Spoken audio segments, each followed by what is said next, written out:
More than 12,000 feet high in the Andes Mountains, the waters of Lake Titicaca reveal a host of unfamiliar sights to the men of Calypso. Beneath its cold waters, they search for the legendary source of the Inca Empire, once the most extensive in all the Americas. There are few places on Earth where man has not probed, but this remote sanctuary has been untouched. And so the aura of mystery clings to it. Great fables have grown of untapped riches in its depths.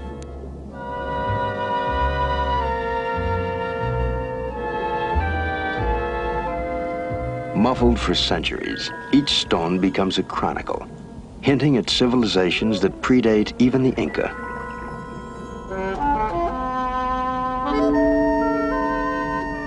Even the frog-like creatures that inhabit its waters are strangely unique. Myth and mystery are part of its heritage. Such are the legends of Lake Titicaca.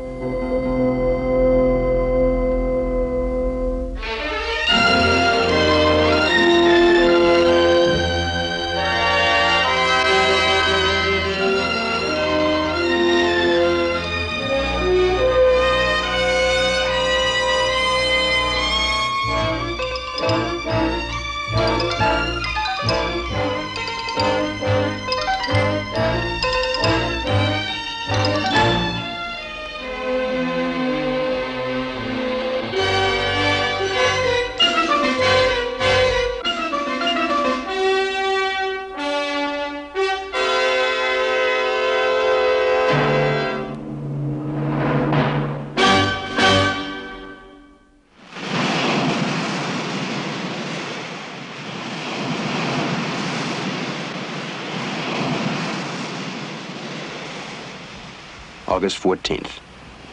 Beneath the rolling waters, a team of divers explores the ocean floor. Anchored in the swell, the ship awaits their return.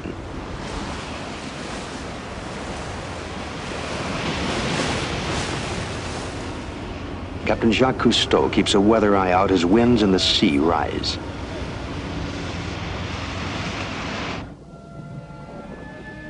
Underwater, the restless storm makes little impression. Tides and currents replace wind and gales, but they move in steady cycles, and the creatures of the reef adapt to their rhythms.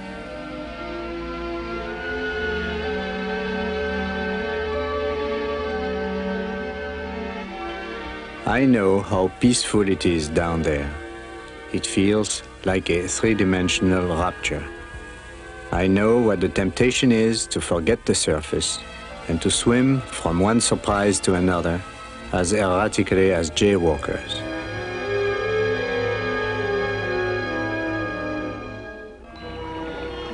Busy and amused as they are below, they will not bother about our growing worries above.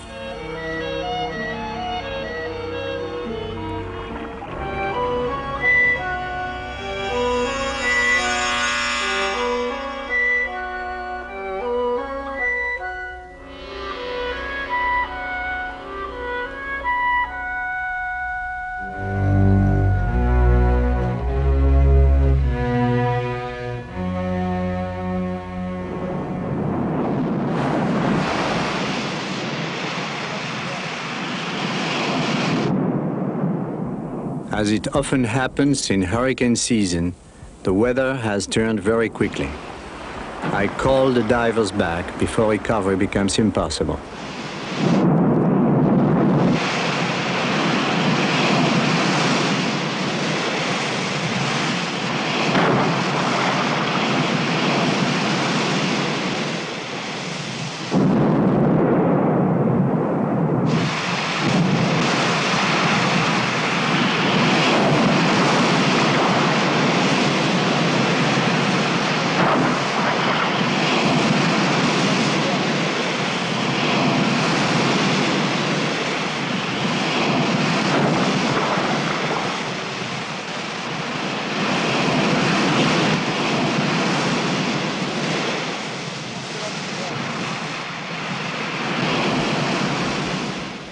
They emerge from the quiet deep to the rolling deck. from an element through which they can fly back to the world where they are again at the mercy of gravity.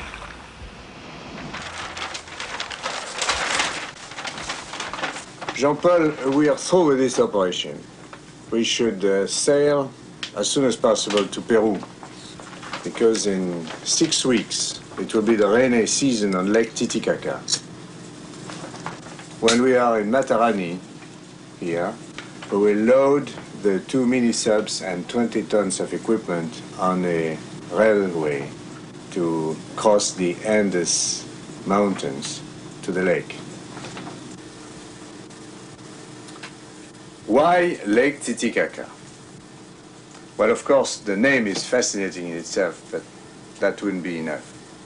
For us divers, diving at almost 12,500 feet of altitude is quite a challenge. And we know nothing about the physiology of high-altitude diving. We know very little about the lake itself, as a matter of fact. The depth, the life there is, the geological origins. And we are also in Inca land. It means that all around the lake there are giant constructions and temples that may very well extend underwater. So we are going there to study human physiology, biology, geology, archaeology. And there also are legends. It is said that the Incas, when the Spanish arrived, have thrown into the lake very valuable gold pieces of art. Who knows?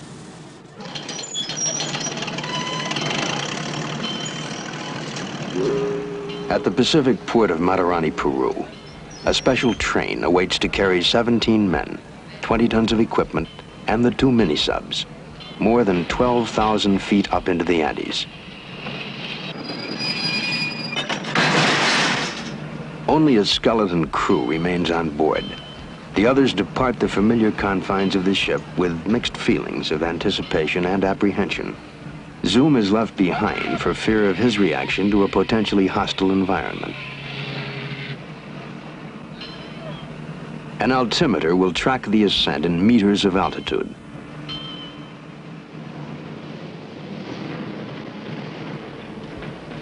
The train climbs steeply to emerge at the 1,000-foot level on a plateau, where the first chill air muffles the landscape in fog.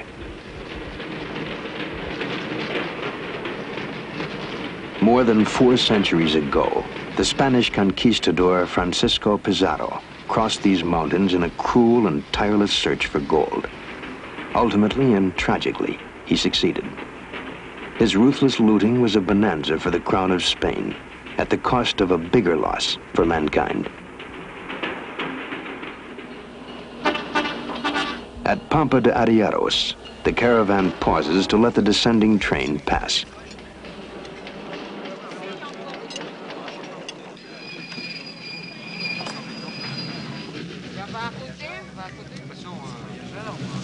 We look at the Indians, and they look back at us.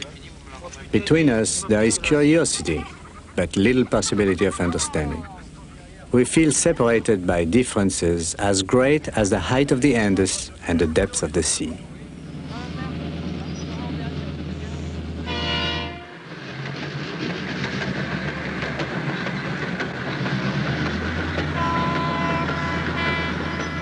The Incas built a vast network of roads through the mountains. But modern Peru has matched their achievement in stringing railways across some of the most vertical real estate in the world.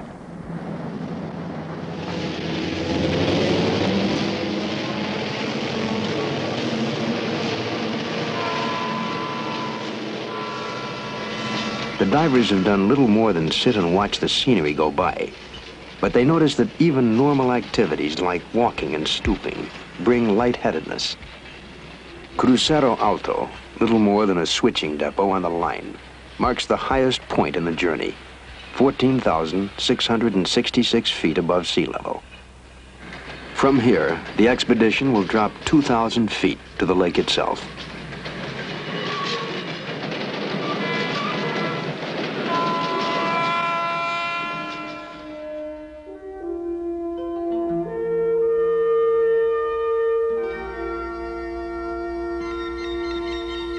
After so many mountains, the lake looms large as a sea. 140 miles long by 40 miles wide, it is the highest navigable body of water in the world. At Tiwanaku, a few miles from the shores of Titicaca, lies one of the few restored ancient ruins. Archaeologists can discern traces of at least 5 civilizations in these stones, 4 of which predate the Incas. Much of the art and achievement popularly attributed to the Incas was actually contributed by the various peoples they replaced. Like the Romans, their skill lay in conquest and organization. But none of these civilizations ever developed a form of writing, and only scattered remnants of carved rock remain to hint at their glories.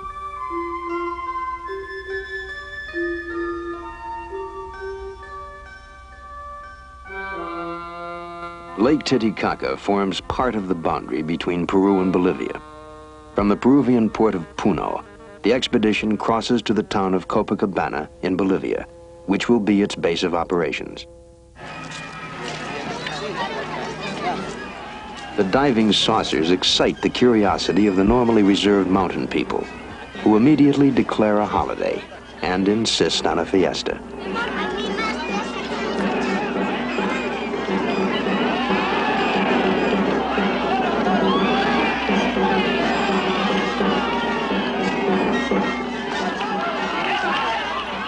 In a combination pagan rite and Christian ceremony, the saucers are blessed and prepared for baptism.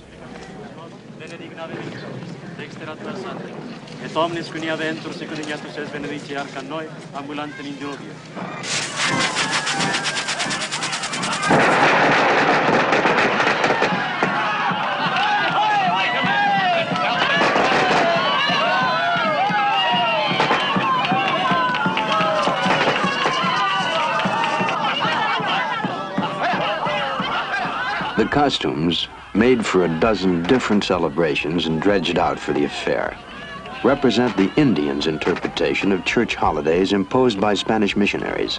Few remember their original meanings, and few care. Religion in these isolated communities means more than the periodic observance of biblical events. It provides welcome breaks in a routine existence.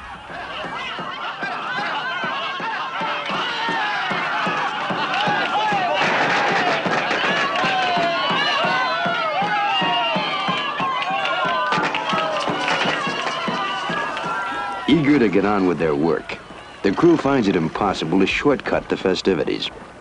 All rituals, down to the symbolic dipping of the saucers, must be completed first.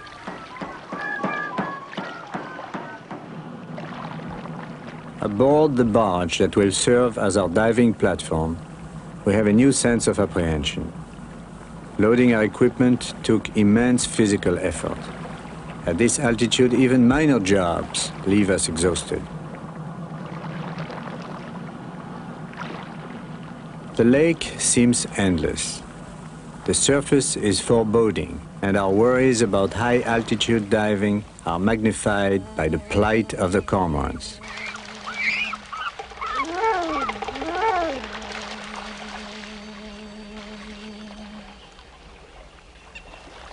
In the thin air of Lake Titicaca, normally graceful cormorants struggle to lift off the water.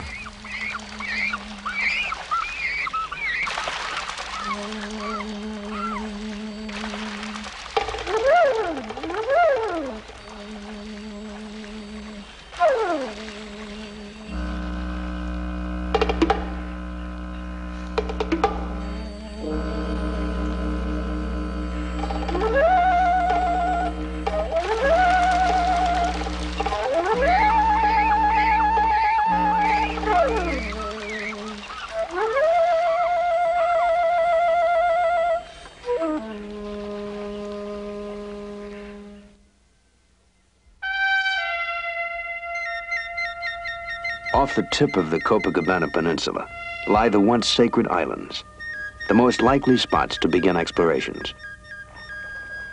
Though the air temperature is a brisk 50 degrees, Cousteau finds the effects of the sun doubly intense in the thin air. Celui-là, il est dur aujourd'hui, hein? Ça cogne, hein? Lake Titicaca sits in a pocket carved out by glaciers.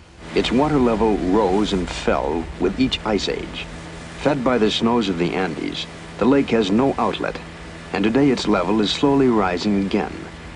It is possible that some of the ruins of the sacred islands have been submerged. Cousteau cruises the shore, seeking probable points of extension.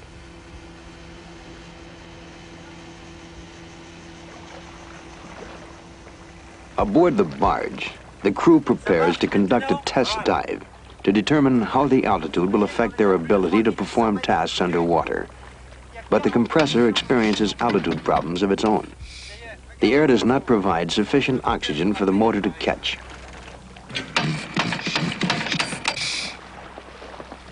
The solution is to feed pure oxygen into the carburetor.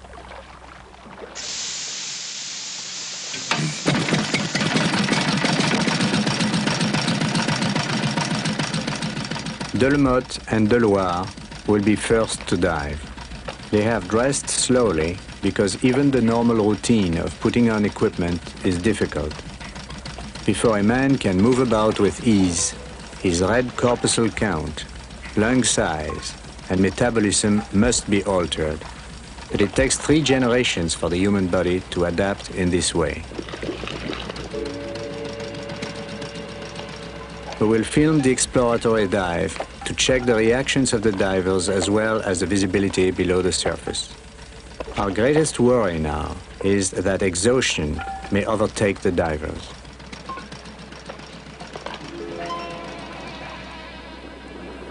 On the surface, atmospheric pressure was little more than half that at sea level. A lungful of air provided only half the oxygen. As they reach the depth of 15 feet, the air they breathe from the regulator is back at ocean level pressure and they receive a normal amount of oxygen. As they sink slowly, their fears dissolve. An underwater meadow of lush greenery stretches out on every side. Because the sun is almost unfiltered by a very thin atmosphere, its radiation penetrates deeper in Lake Titicaca than in lower lakes.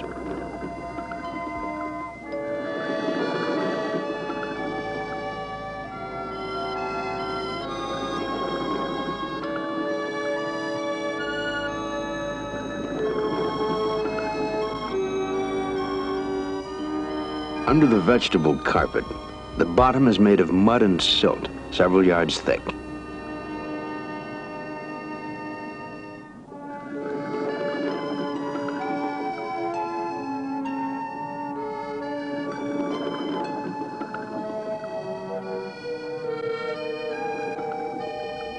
The lake is reputed to be rich in fish, but the divers find scant evidence of the schools they expected to see.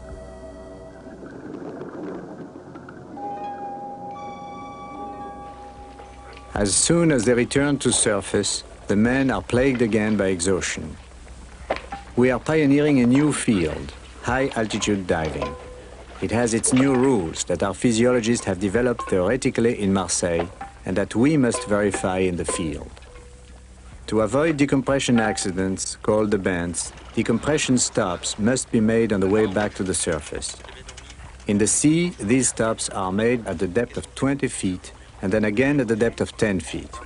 Here in the Strato Lake, the stops were set higher at 12 and 6 feet. Our new decompression tables for Titicaca have proven safe. Dr. Jacques Cousteau submits the divers to a thorough re-examination. Physically, they do not seem to have suffered. Working underwater proves less exhausting than working on land at this altitude. But he fears the men may be unable to maintain a balance and rules that their workload be reduced by 40%.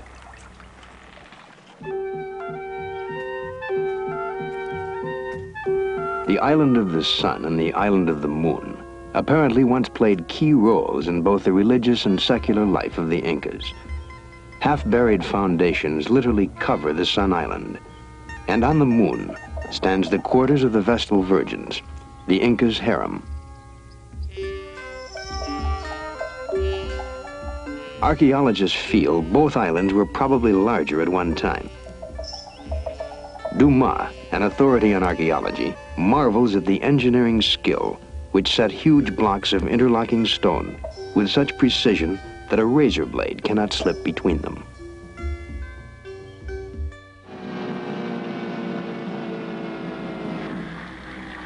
After calculating where underwater extensions are likely to be found, the divers follow a course that takes them through the waving Tortora reeds. The rubber Zodiac can swim over the reeds, but the outboard small propeller becomes badly snarled.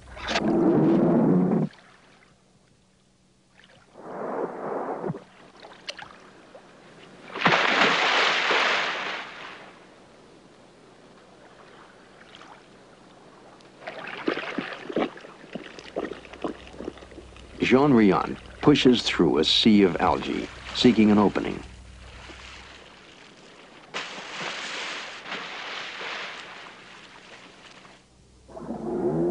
Growing in jungle-like profusion, the reeds threaten to entangle him as well. But the heavy growth also provides what is to be their most efficient means of transportation. Mechanization has its place on the lake. But Indian ingenuity provided the best method of navigating the reeds centuries ago. The canoes, made of the same reeds lashed together, draw bare inches of water.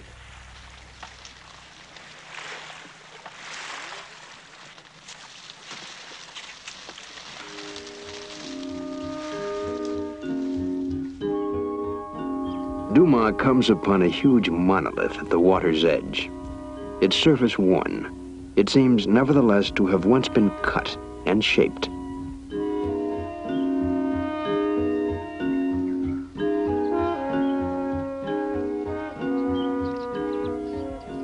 Behind it, other cut stones lead Dumas to the discovery of a carved snake, its eyes protuberant, its coils disappearing into the flat rock.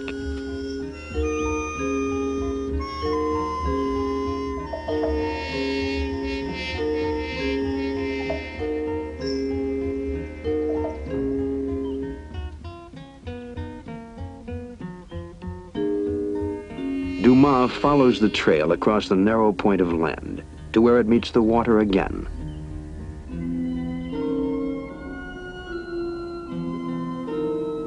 The walls are probably extensions of the ruins found on shore. The gradual rise of the water covered them. Long ago they were evacuated and stripped of their valuable artifacts.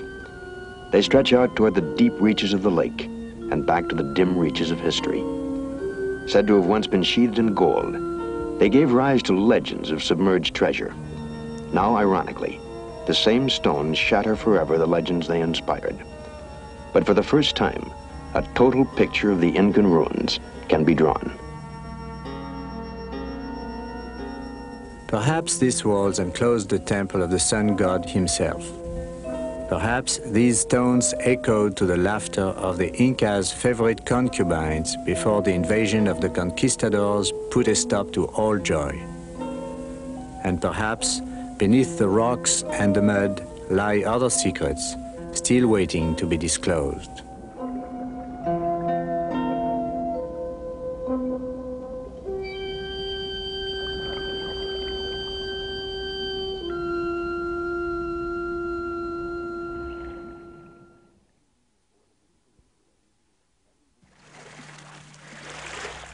For the people of the lake, everything they don't understand is Inca.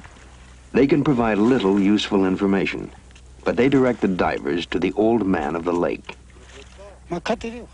Born on the island of the sun, he has lived on these shores for all of his 86 years. Between bites of mildly narcotic cocoa leaves, he tells of a tunnel that stretches from the lake to Cusco, ancient capital of the Incas. Oh yes, an underground and underwater tunnel, 300 miles long, made by the Incas. We've heard such things. Also, we heard that there was a 7 or 8 mile long gold chain at the bottom of the lake. Such legends we've heard and investigated, but they're never there.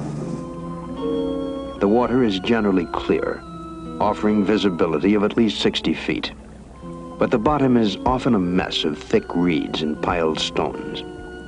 Covered with algae and almost indistinguishable from the surrounding rocks, what appears to be pieces of pottery catch Jean Riant's eye. Pottery shards are to archaeologists what nuggets are to prospectors. I have found earthenware jugs on many expeditions in the past. We know at first only that the pottery is primitive in design. Experts will affix the date and place of origin and thus bring meaning to the discovery. Simple artifacts often give a better picture of ancient times than ornaments left in the tombs of kings.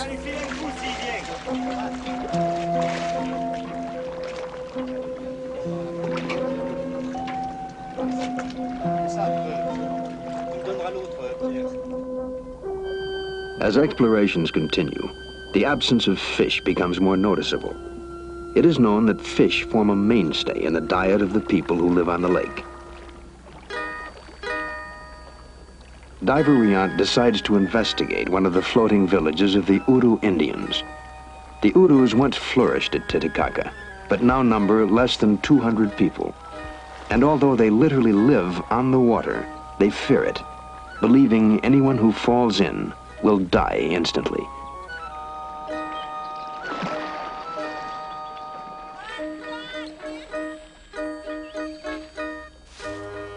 The islands that support the Uru villages float on the surface of the lake. They are built of layers of tortora reed. As the bottom layers rot, fresh reeds are spread on top. Though they tend fires carefully, stray sparks occasionally ignite the dry reeds, and the population takes to the canoes, waits until the fire burns itself out in the lake, and builds another village.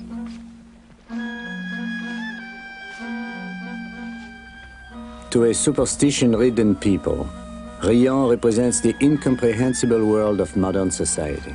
Until recently, the Urus would not even allow photographs to be taken of their faces, sharing a belief common among primitive people that by capturing images, the camera was capturing souls. Riant serves as an effective distraction, allowing us to film the Uru village with relative freedom. Cormorants abound in the village. Though they are used in other lands for fishing, the Urus raise them like chickens for food.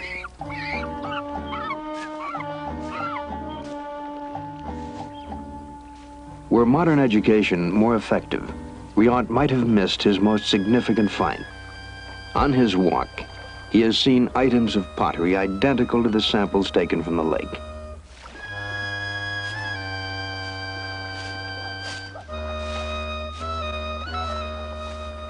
Riant leaves the way he came. Perhaps a generation from now, mothers will persuade children to eat their suppers before the black and yellow devil emerges once more from the depths.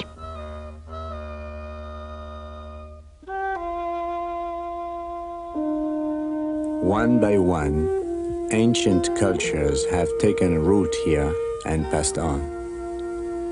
They have left behind mysteries to be solved and a pervasive sadness at their loss.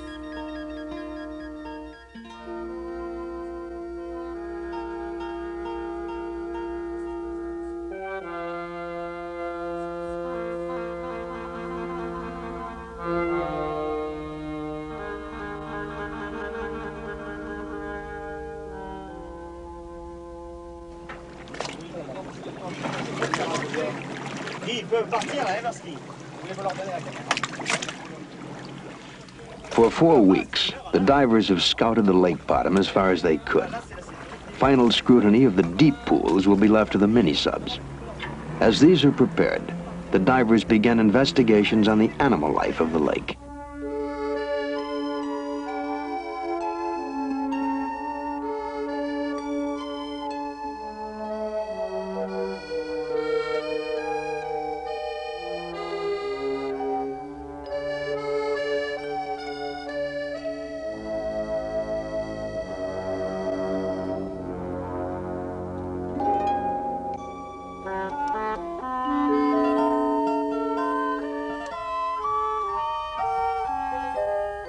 Even the animals here are touched with mystery. Though it acts like a frog, it looks like a toad. We have met them everywhere underwater, but never on the surface.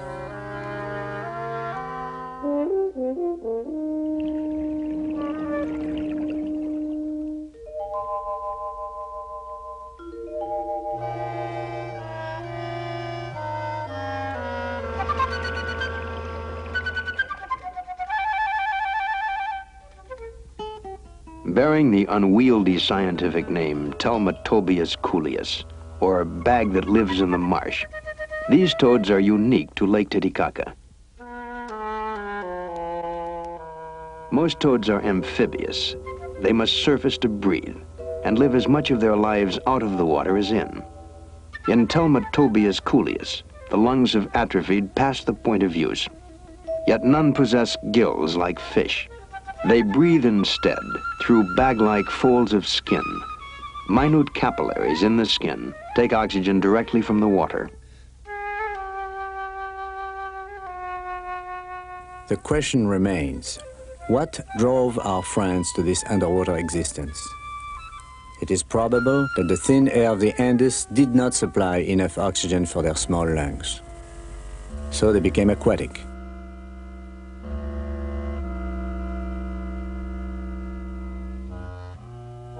The toads spend most of their time in the protective growth on the bottom of the lake. Eternally submerged and voiceless, they cannot croak.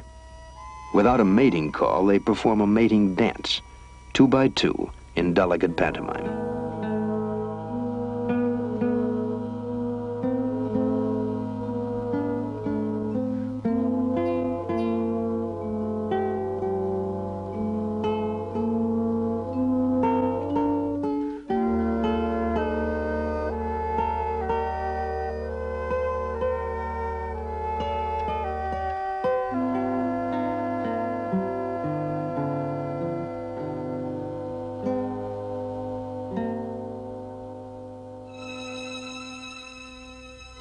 There is still another puzzle in the lake.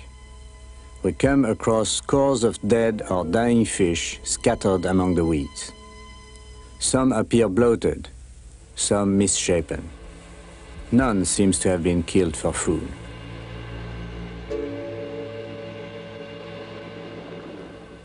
We know that toads feed mostly on water insects and tiny mollusks. Nothing approaching the size of fully grown fish. The water birds, which flock on the shores of the lake, swallow their dinners whole. None of these could account for the mass slaughter such quantities of dead fish indicate. To solve the riddle, we collect specimens. They will be sent to the Oceanographic Institute in Monaco for autopsy and analysis. Whatever is killing the fish, the ecology of the entire lake, including the life of the Uru Indians, will be seriously affected unless it is stopped.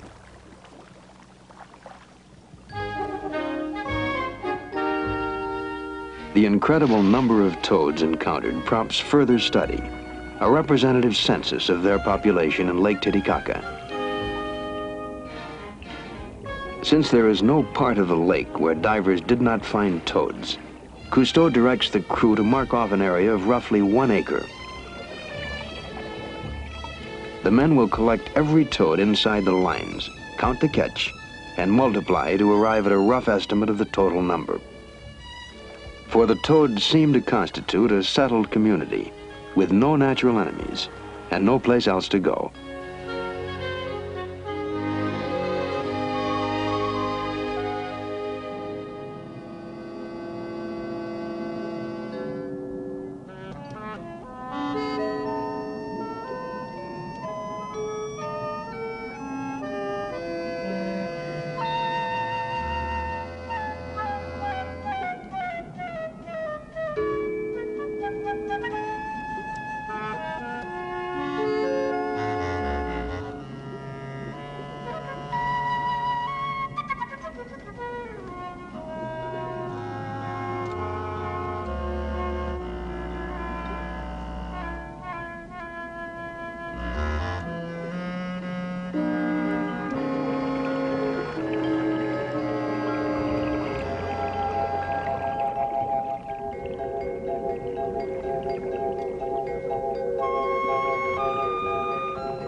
Left too long out of water, the toads, like fish, will die.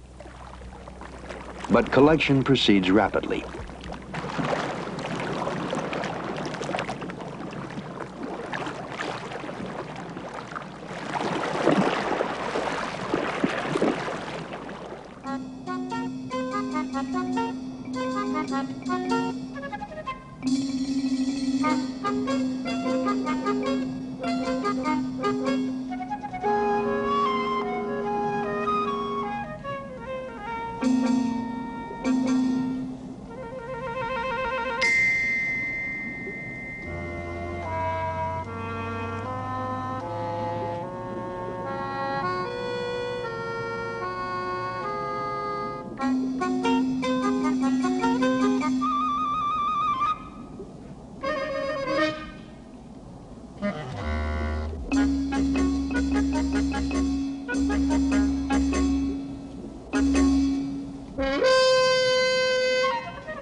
The animal's dimensions are surprising.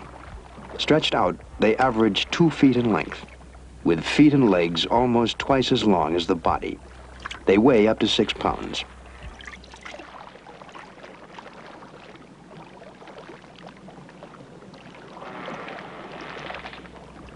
Selected specimens will be forwarded to the Institute in Monaco for further study. There is no indication that the toads have ever been used as a food source at Lake Titicaca. But with the fish population dying out, they may provide a fresh source of protein.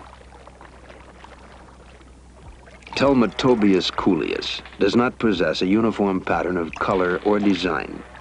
Each toad is an individual, bearing its own unique set of markings. The census complete, Falco releases the toads. The final count, 200. The estimate of Lake Titicaca's total toad population, 1 billion.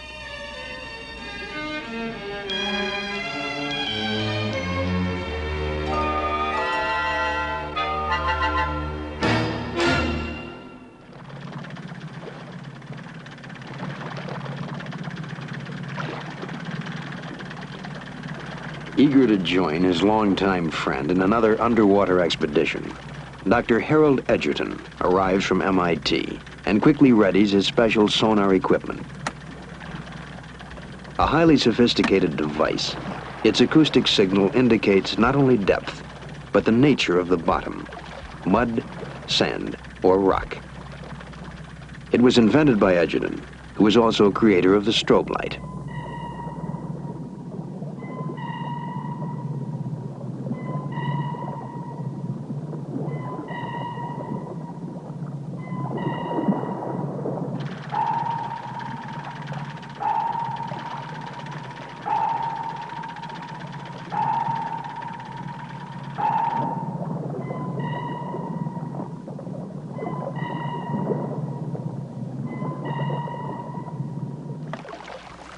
The magic of electronics etches a precise profile of the lake bottom.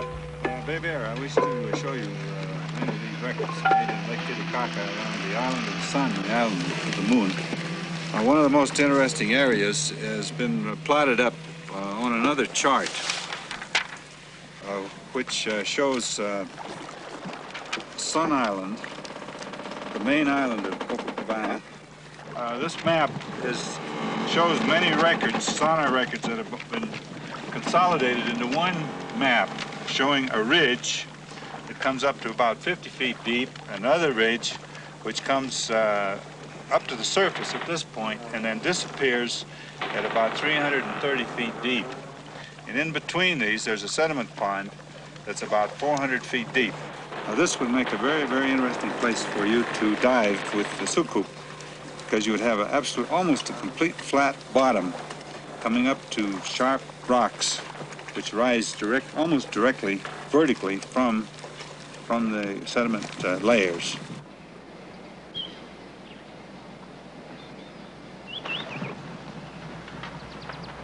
Finally, the moment for the Sucoops, the mini-subs, arrives. You know, I feel like at sea here. I really can hardly realize that we are on a lake.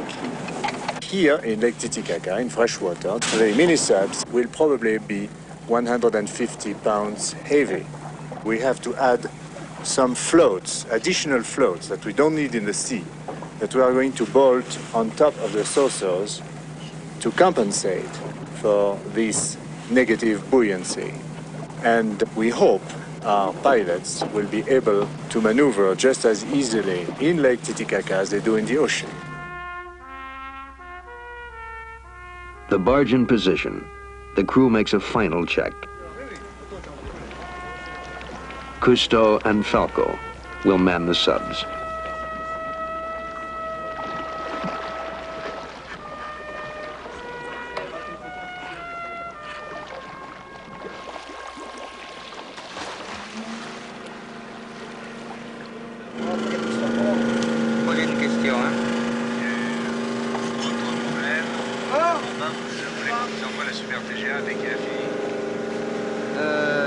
Alors, est-ce que tu crois que c'est bon pour toi?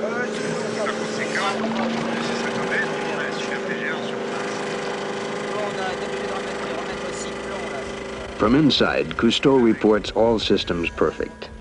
Phone connection with the deck is unplugged, and the last lifeline released.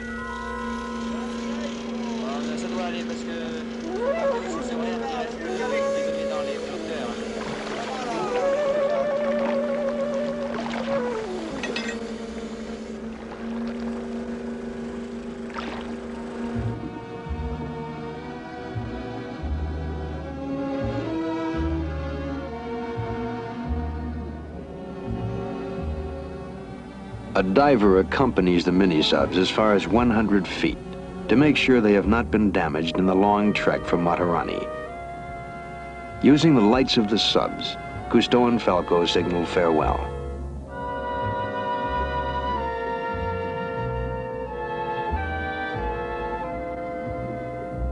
We have estimated the buoyancy compensation exactly, and the floats do not hamper maneuverability.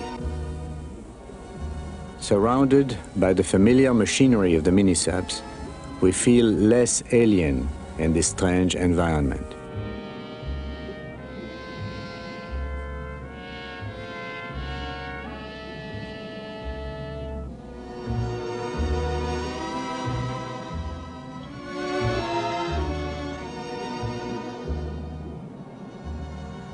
Steered by jets of water released through movable nozzles, the subs can be maneuvered with pinpoint accuracy.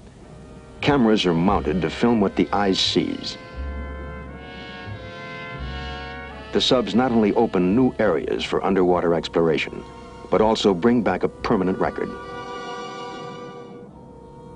The subs gingerly skirt the rocky ledge as they start down. With Edgerton's sonar chart to guide them, the descent goes quickly and smoothly. At a depth of 400 feet, the subs reach bottom and move off to examine the floor of the lake.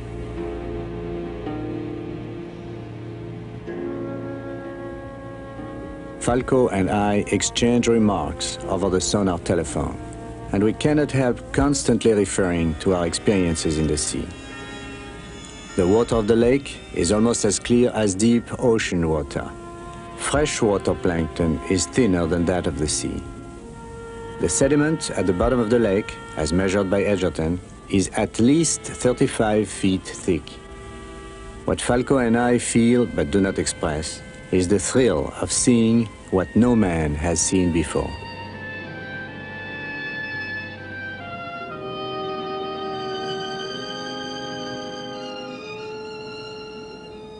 Halfway across the pool, their attention is sharply riveted by the sight of seemingly random tracings in the flat mud. Both subs veer to follow the zigzagging lines.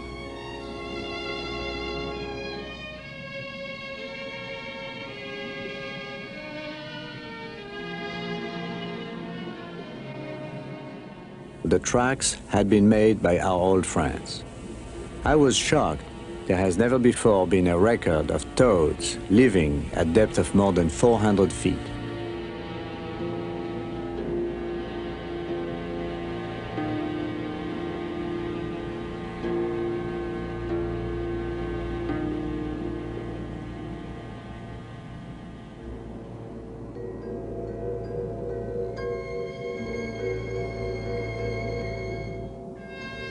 At the far side of the pool, the spine-like ridge charted by the sonar rears up before the subs, marking a symbolic end to their exploration.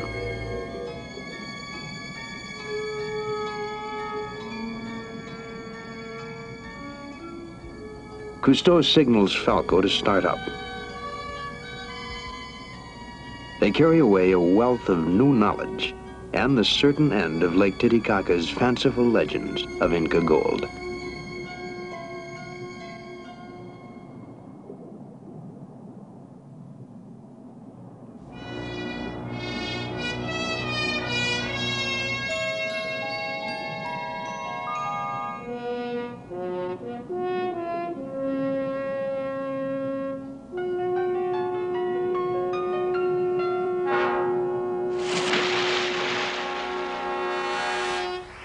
Like mechanical whales, the mini-subs signal their location to the barge.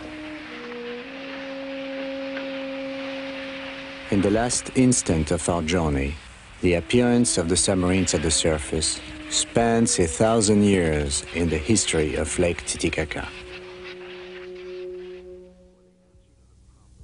For the answer to the problem of dying fish, Cousteau journeys to Monaco. The fish sent back from the lake have been examined at the Oceanographic Institute. The cause of death, an infection specific to trout. Trout were introduced into the lake in 1940 to provide a more substantial food fish. The results have been tragic.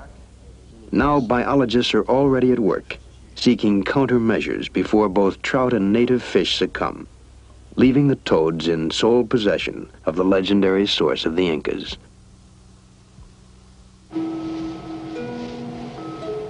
The Calypso pushes off, her decks bearing souvenirs headed for an oceanographic museum in the United States, her sailors home again, and the dust of ancient empires scattering before a fresh wind from the sea.